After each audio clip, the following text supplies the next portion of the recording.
Eh bien bonjour et bienvenue une nouvelle fois sur l'espace dédié au site mécaniqueuniverselle.net.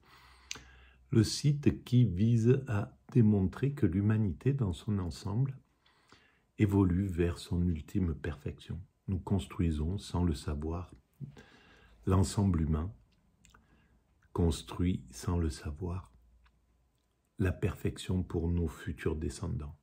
On construit le paradis pour nos futurs descendants. Alors, ça prendra quelques siècles, il faudra encore quelques siècles d'évolution, peut-être 2, 3, 4, 5, peut-être 10 siècles.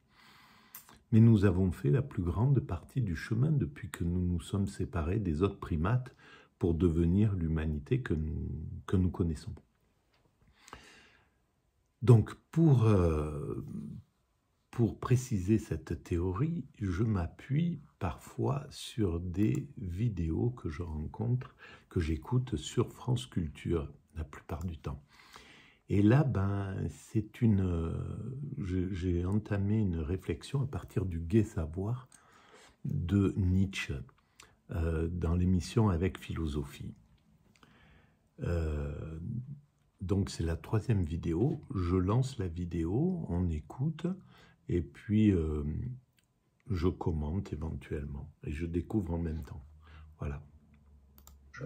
Pourquoi la philosophie, et les philosophes en particulier, se seraient-ils trompés sur la visée de leur propre matière? Pourquoi tout à coup Nietzsche serait celui qui a compris que le but, la visée des sciences, ce n'est pas la vérité, mais la santé? Qu'est-ce qui fait qu'on pourrait le croire, en fait, Patrick Voeteling?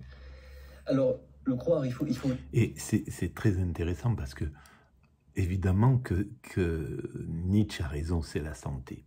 Sur la mécanique universelle, je dis que ce paradis vers lequel nous allons, c'est l'extase. L'extase, c'est la pleine santé, c'est la santé absolue, c'est-à-dire le corps qui fonctionne comme une horloge. Pour avoir fait cette expérience extatique de façon accidentelle, sans savoir véritablement ce qui se passait, quelques mois après avoir découvert cette théorie, le corps, dans l'état d'extase, fonctionne, chaque organe fonctionne d'une manière parfaite, absolue. On est jubile d'exister, en fait. C'est un petit peu comme si l'ensemble du corps, la totalité, la façon dont les organes se travaillent ensemble était dans une harmonie absolue. Et renvoie au corps donc une sorte de jubilation, de jouissance totale, parce que voilà, le corps fonctionne comme une horloge, quoi. Non seulement ça, donne du crédit à l'idée de Nietzsche, mais à mon sens, justement, cette évolution vers la perfection va passer par les décennies, les siècles qui arrivent, vont commencer à travailler sur nos pathologies, des pathologies qui sont inhérentes à l'évolution, à la chrysalide d'un primate naturel en un humain abouti.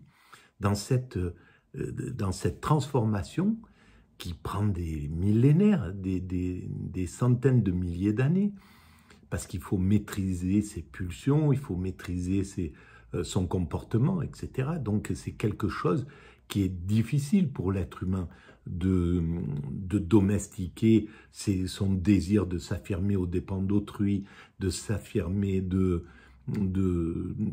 voilà, toutes les pulsions qui font que on souffre, on fait souffrir les autres, etc.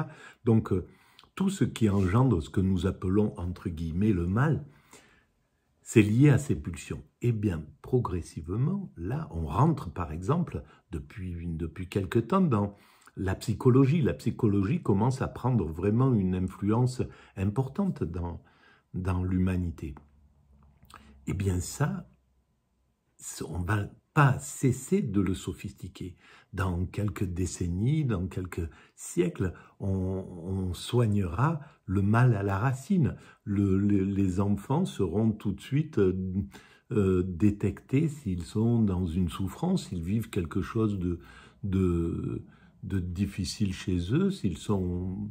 Voilà, enfin, on, on permettra à chaque être humain de ne pas avoir besoin de mettre dans l'inconscient des traumatismes, voilà, on nettoiera l'inconscient.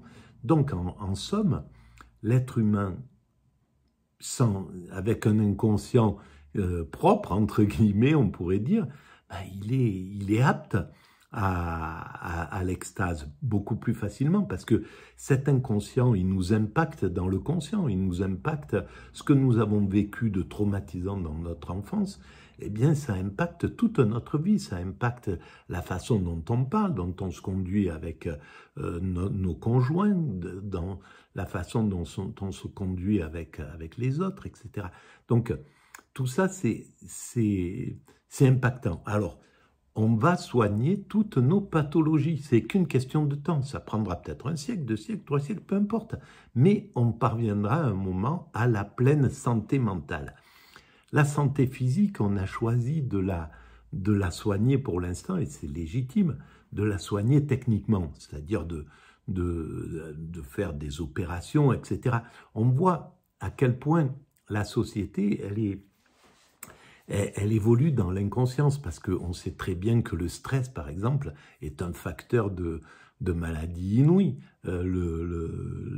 Les conditions de vie, la façon dont on s'alimente, etc. Donc l'humanité pourrait très bien dire, bon, ça c'est quand même majeur, on élimine le stress, on réduit le temps de travail, on fait le bonheur au travail, on réduit les emmerdements des gens hors du travail, on règle les problèmes le maximum pour que les gens n'aient pas de soucis, etc., etc. On soigne la nourriture, on soigne, etc. Il pourrait très bien agir de façon déterminée là-dessus. Mais non, c'est la façon dont on évolue. Ça, c'est la façon dont évolue l'évolution inconsciente. Voilà, ça, c'est l'évolution inconsciente. Engendre des pathologies et les soigne de l'autre côté. Voilà, on fait des épidémies de cancer, d'obésité, de trucs, puis on va soigner derrière le mal. Et ça, c'est juste une inconscience, c'est tout, c'est une question d'évolution inconsciente. Mais tout ça, on le dépassera, on sortira de ce mécanisme-là. Donc on va arriver à la pleine santé, c'est clair. Et Nietzsche a raison dans ce sens que le corps, cet état de plénitude, va vers l'extase. Je ne pense pas qu'il parlait d'extase, Nietzsche, mais il parlait de bonheur et de joie de vivre, de plénitude du corps. Je pense qu'il était un petit peu du côté de Schopenhauer, c'est la toute-puissance, que cet état de plénitude du corps était pour développer sa toute-puissance. Et malheureusement, ça engendre aussi l'idée qu'elle peut, cette toute-puissance, se prendre au détriment d'autrui. Si elle se prend au détriment de personne et que la toute-puissance d'un être humain est pour lui-même, envers lui-même, comme par exemple ceux qui vont se dépasser dans les montagnes ou dans n'importe quelle activité, mais qui est liée à lui-même, c'est une chose. Mais évidemment, cette toute-puissance, si elle est faite pour l'aristocrate guerrier qui peut maltraiter ses congénères, c'est problématique. Il faut toujours repérer les arguments, essayer de les tester. Dans votre question, je partirais d'un point, vous avez raison, on pourrait se dire, oh là là, mais quel prétentieux, inimaginable. Ça fait 2500 ans que les plus grands esprits européens s'occupent de réfléchir sur ces problèmes, et voilà monsieur Nietzsche qui débarque un beau matin et qui nous dit, ah ben, ils n'ont rien compris, moi je vais vous expliquer. Oui. Bon, alors il faut partir de l'idée de philosophie. L'objectif de la philosophie, c'est bien sûr, de manière générale, l'analyse, la compréhension de la réalité, mais en partant de l'élimination des opinions, c'est-à-dire l'élimination de ce qui n'est pas fondé par des raisons. Ça sort de Platon, c'est fixé au moment où l'idée de philosophie se fixe elle-même, c'est fixé par Platon dans la République, dans d'autres textes. Bon. Et Nietzsche vous dit très bien, l'idée, elle est très belle, effectivement, c'est ça l'idée de la radicalité, éliminer tout ce qui ne repose pas sur des justifications. universellement recevable. Tout ce qui repose sur des opinions, des croyances, etc., des préférences, tout ça doit être éliminé au profit de la justification. Sauf que ce programme, ils ne l'ont jamais véritablement appliqué. Par exemple, prendre un cas, alors ça c'est plutôt dans le livre 5 du Gai Savoir et surtout dans Par de la bien et mal qu'on verra ça, mais par exemple Nietzsche vous montre que les philosophes n'ont jamais, ils sont tous partis à la recherche de la vérité, et donc ils se sont chamaillés sur les méthodes à mettre en œuvre, etc. pour y arriver, mais ils ont oublié de répondre à cette question quand même préalable. Pourquoi faudrait-il rechercher la vérité? Pourquoi est-ce que la vérité serait préférable au mensonge? Par exemple au mensonge, à l'erreur, à l'illusion. Ben, évidemment que cette réponse, elle est quand même simple. C'est que la vérité nous rassure. C'est juste pour avoir l'esprit limpide, pour enlever ce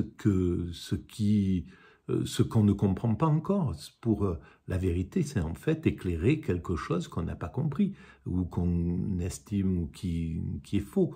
Donc, le fait d'amener l'esprit dans sa tranquillité absolue, eh bien, c'est la base de l'extase, c'est la base de l'éveil, c'est la base du nirvana, peu importe comment on appelle cet état. D'autant plus que le Gai Savoir peut nous montrer que la vie repose sur l'illusion, que la vie repose sur une logique de projection d'illusion, et qu'on peut montrer en sens inverse que la vérité n'a pas du tout le caractère objectif, la prétendue vérité, ce que les philosophes traitent comme vérité, le savoir prétendument objectif n'a pas du tout ce caractère neutre, universel, objectif qu'on lui prête. On peut très bien montrer qu'on peut le ramener à chaque fois à des sources productrices qui sont des sources infraconscientes, pulsionnelles, des instincts, enfin bref, quelque chose en nous qui manifeste le travail de la vie et qui aboutit à cette espèce de projection théorique. C'est ce que vous explique le texte qui a été lu dans ces organisations de pensée. Et on sait très bien que les vérités qui nous servent à comprendre le monde, à le calculer, à nous établir, à le construire, c'est des vérités que nous avons constituées. On dit que voilà, ce véhicule fait 2,80 m. 2,80 m, c'est notre construction.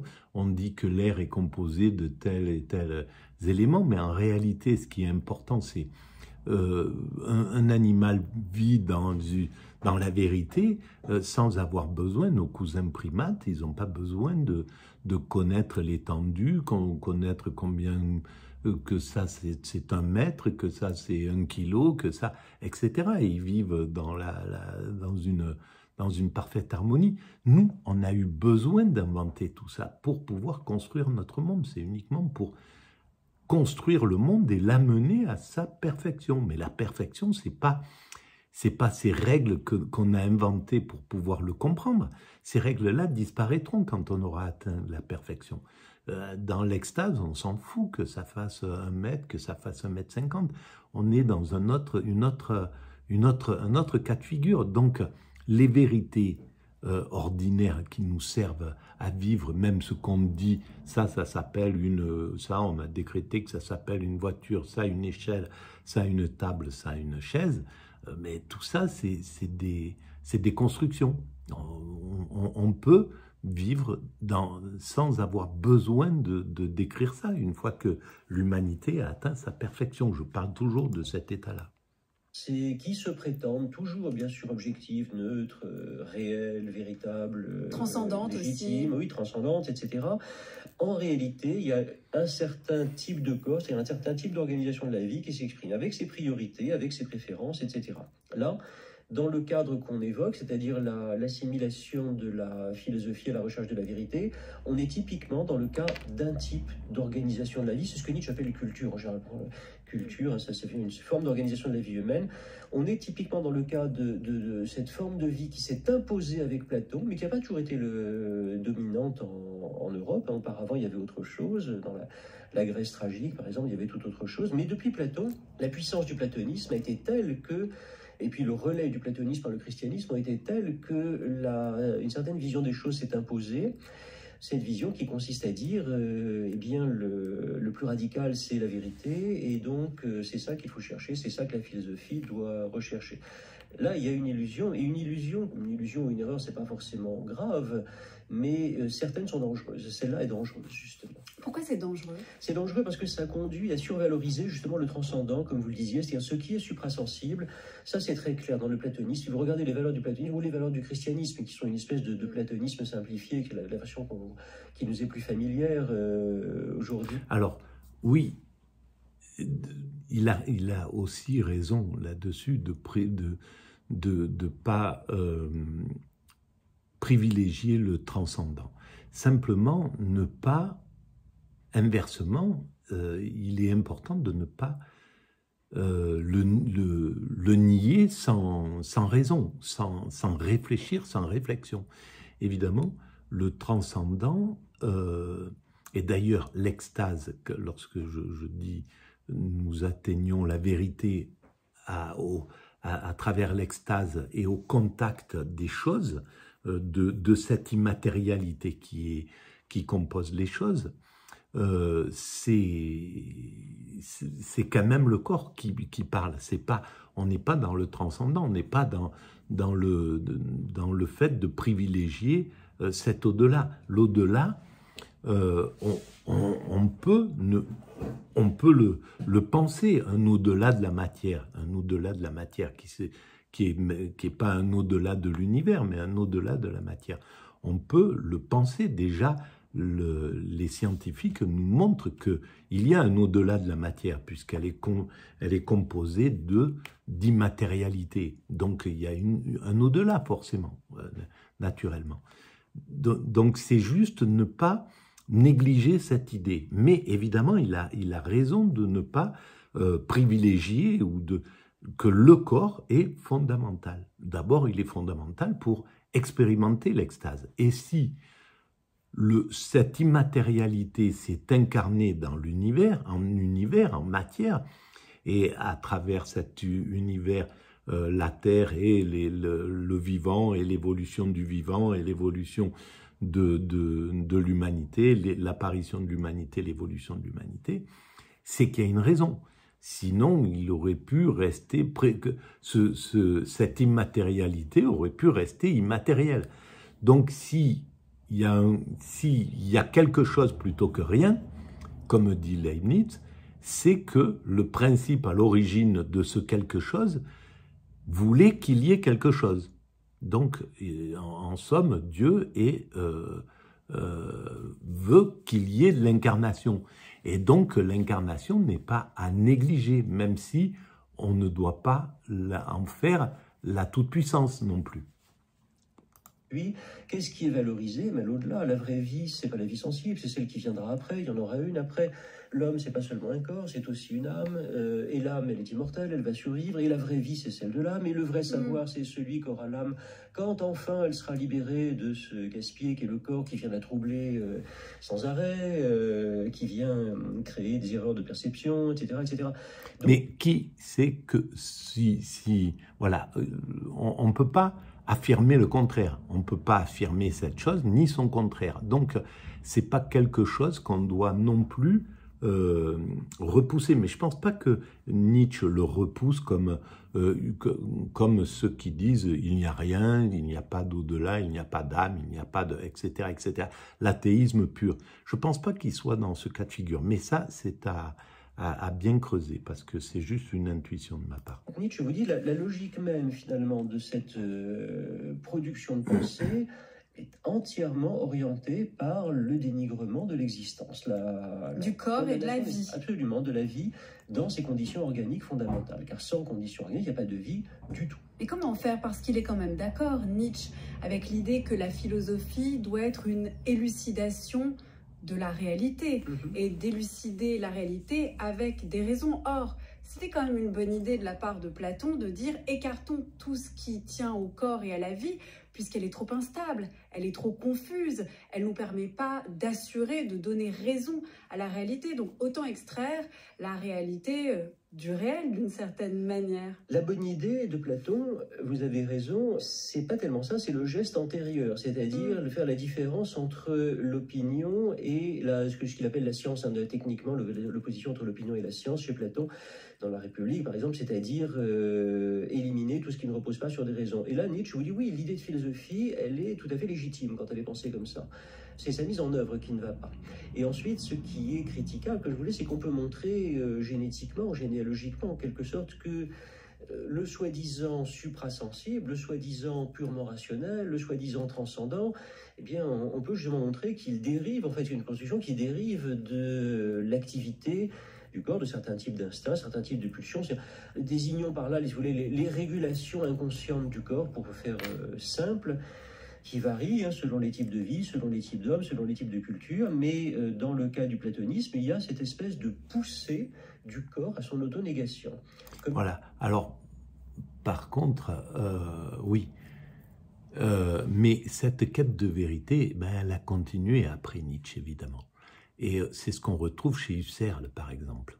Et dans Husserl, son désir de trouver la vérité en utilisant l'époché ou l'époqué, je ne sais pas comment ça s'appelle, comment ça se prononce, c'est-à-dire la suspension du jugement, c'est-à-dire pouvoir analyser quelque chose sans y mettre son ego, sa nature, son humanité, sa personne, pour pas être influencé, en somme. Eh bien, c'est une quête de vérité absolue. En fait, c'est chercher la vérité absolue. On ne peut pas ne pas chercher la vérité absolue, en réalité. L'humanité ne pourra pas faire l'abstraction. Elle n'aurait pas pu rester à l'époque de Nietzsche en disant bon, ben, le point de vue de Nietzsche est parfait, il faut juste soigner le corps, profiter de la vie, être dans l'hédonisme, etc., etc. Et on arrête l'évolution. C'est impossible. L'humanité, elle ne peut pas s'arrêter là. Il faut qu'elle réponde à toutes ces questions. Il faut qu'elle sache ce que c'est que la réalité, ce que c'est que la nature, ce que c'est que la matière, ce qu'il y avait à l'origine de l'univers, etc. Elle ne s'arrêtera pas tant qu'elle n'aura pas résolu toutes ces questions. C'est une question de tranquillité d'esprit. Comme si le corps avait mauvaise conscience d'être corps et projetait une espèce de fascination pour du suprasensible, dont Nietzsche montre par ailleurs qu'il est totalement imaginaire, que rien ne lui correspond, et mais une idée imaginaire, elle, par contre, elle est bien réelle. Ce qui est intéressant, c'est que Nietzsche, et c'est là où c'est héroïque, c'est d'une beauté absolue, parce que Nietzsche, non seulement il n'a pas profité de son corps correctement, on pourrait dire, il n'a pas profité de jubiler, de tout ce qu'offre, par exemple, la sexualité, l'amour, les choses comme ça. Il en a été privé. Il a été malade toute son existence. Il a eu des symptômes hallucinants. Bref, peut-être que le seul moment où il a été vraiment, où il a profité de ce corps, c'est quand il est à la fin des 10 dernières années, où il était dans un mutisme total, dans cet état de second, là, où il pouvait plus parler, aphasique, etc. Il était peut-être en jubilation absolue. En tout cas, c'est vraiment ce que je lui souhaite de tout cœur, qu'il ait vécu cet état-là. Mais que ça vienne de quelqu'un qui est dans la plus grande souffrance, c'est là où c'est magique, quoi. C'est un petit peu comme Van Gogh, qui est dans la souffrance la plus absolue et qui écrit des œuvres inouïes. C'est comme Beethoven qui écrit l'hymne à la joie à la fin de sa vie, etc. Donc il y a quelque chose qui... c'est magnifique, quoi. On peut qu'être complètement plein d'amour pour Nietzsche, en fait. Là où elle peut avoir des effets réels, y compris des effets nocifs. Voilà le fond ultime, si j'ose dire, du débat, de l'argumentation. Donc le gai savoir que l'on tient entre les mains va déployer cette idée justement de Gaia Scienza, c'est-à-dire d'une science qui, elle, émane, ou en tout cas prenne en compte cette vie sensible que rejetait la philosophie jusque-là. Oui, tout à fait. Le premier point de ce gai savoir, si on veut comprendre pourquoi Nietzsche appelle ça comme ça, puisque qu'est-ce que ça recouvre exactement, le premier point, c'est ça, prendre conscience du conditionnement de la pensée par la vie. Il n'y a pas de pensée qui ne soit l'activité d'un vivant.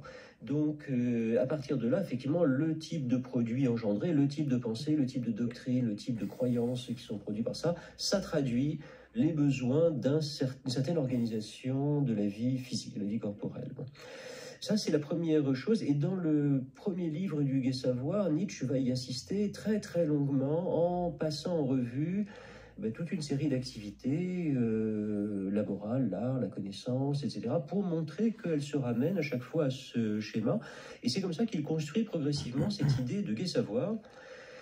On pourrait se demander pourquoi il est gay, d'ailleurs. Oui, j'allais vous dire, est-ce qu'on est si heureux que ça, vu ce que dit, puisque si on prend, et on va le voir dans la suite des émissions, et aussi avec vous, Patrick Voetling, prendre la vie en compte, c'est aussi prendre la souffrance en compte, la douleur, et même ne pas du tout l'éviter. Oui, ça n'a rien de oui, là. Oui, non, ça, vous avez, apparemment, c'est pas drôle du tout. Si on doit reconnaître qu'en effet, la vie, ce sera un point fondamental. Vous avez raison vraiment de souligner ce point, ce sera un point vraiment fondamental de la pensée nietzschéenne. Ça ne veut pas dire enjoliver la vie. Il ne s'agit pas de s'en faire une fausse idée. Effectivement, la vie, ça comporte de la souffrance, ça comporte de l'injustice, ça comporte de l'horreur, etc. C'est comme ça. La vie organique est organisée comme... Sauf que on sait maintenant, et on le savait sans doute à l'époque, que naturellement, l'être humain repousse la souffrance et cherche le bonheur. C'est quelque chose de légitime. Donc on ne peut pas accepter un monde qui resterait stationnaire, qui accepterait le lot de la souffrance actuelle. Par exemple, aujourd'hui, on n'a pas tout résolu, il y a une partie du monde qui souffre, etc. Et on ne voit pas une humanité qui dirait « bon, ben c'est bon, on reste là, on a bien évolué jusqu'à là, il n'y a pas besoin de continuer, voilà. » Non, c'est impossible. Résoudre la souffrance, ça sera toujours dans l'esprit humain jusqu'à zéro, jusqu'à atteindre le point zéro de souffrance. Voilà, c'est quelque chose de légitime. Comme ça. Donc ça n'a pas l'air spécialement drôle, même s'il y a quelques, heureusement, compensations et quelques moments plus heureux en général dans l'existence humaine. Mais la première chose sur laquelle Nietzsche insiste, c'est le fait que, et c'est pour ça je crois qu'il a l'idée d'appeler ça gay. Bon, je suis obligé de vous abandonner, désolé. Merci de votre écoute, à très bientôt, au revoir.